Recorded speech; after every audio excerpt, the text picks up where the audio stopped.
So this is the inside view of my finished Impulse 32. You can see I've got the 150 amp OSE ESC mounted in the same spot as the stock ESC. All I did was cut an aluminum plate and put it in place, and then I velcroed my ESC.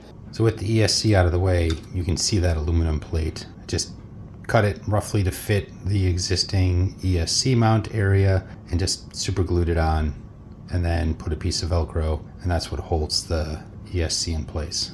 The receiver, I actually had to put in a balloon and basically mount in the existing receiver spot. The waterproof receiver box is just a little short for the receiver I use, so it actually was pinching the antenna wire as it was exiting, so I just took it out. Here's the Power HD LW20MG, that's the digital all-metal servo, and then of course the 4082 1600 kV motor. It mounts to the same motor mount in the front, but in the back here, and I'll show you in more detail, but in the back I had to modify the motor mount and then actually attach a rear motor support bracket.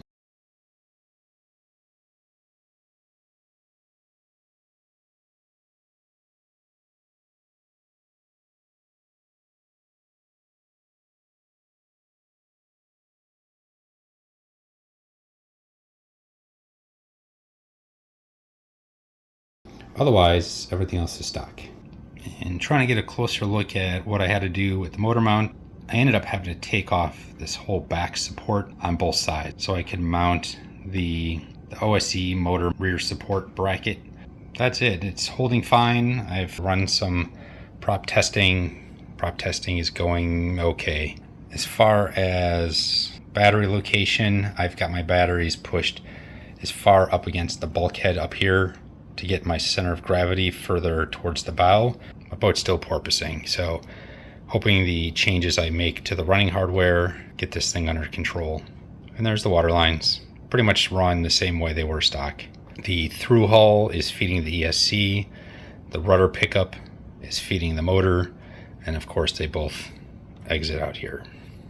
So now as we're looking at the running hardware, originally with the trim tabs, I started with the bottom of the trim tab parallel and about 2 millimeters up off the bottom of the hull. I've since modified that to where now the bottom of the trim tab is about 1 millimeter up from the bottom of the hull. The outside trim tab on both sides is parallel to the bottom of the hull, and then the inside trim tab is about a 1.5 degree negative angle, so down on both sides. So the strut started out in most of my testing so far parallel to the bottom of the hull, so 0 degrees. I've since introduced about 1.5 degree negative angle on the strut, so it's actually pointing down. You can see I've got a 42 millimeter Grosvenor prop on here. I've been doing some prop testing. I've tested everything from a 40 millimeter diameter prop with a 1.4 pitch all the way up to a 46 by 1.6 pitch prop.